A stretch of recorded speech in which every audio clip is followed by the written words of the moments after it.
کوئی تم سے پوچھے تم قربانی کیوں کرتے ہو تو صرف یہ مت کہنا کہ سنت ہے، کیونکہ قربانی کے پیچھے ایک ایسی کہانی ہے جو ایمان ہلا دیتی ہے۔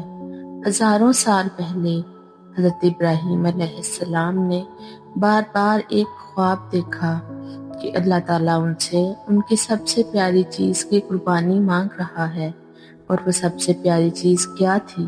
ان کے بیٹے حضرت اسماعیل علیہ السلام۔ سوچو، ایک باپ جو برسوں بعد اولاد پائے اور پھر اللہ کی رضا کے لیے اس بیٹے کو قربان کرنے پر راضی ہو جائے۔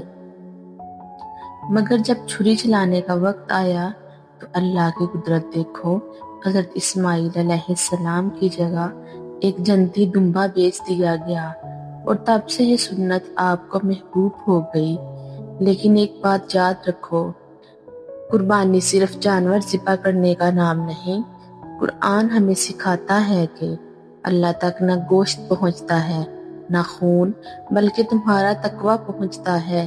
یعنی اصل قربانی یہ ہے، اپنے غرور کو قربان کرو، اپنے غصے کو قربان کرو، اپنی بری عادتوں کو قربان کرو، کیونکہ اللہ کو ہر وہ چیز قربان کرنا پسند ہے جو تمہارے اور اللہ کے درمیان آ جائے۔ اگر آپ بھی اس بار دل سے قربانی کریں گے تو کمنٹ میں اللہ اکبر ضرور لکھیں۔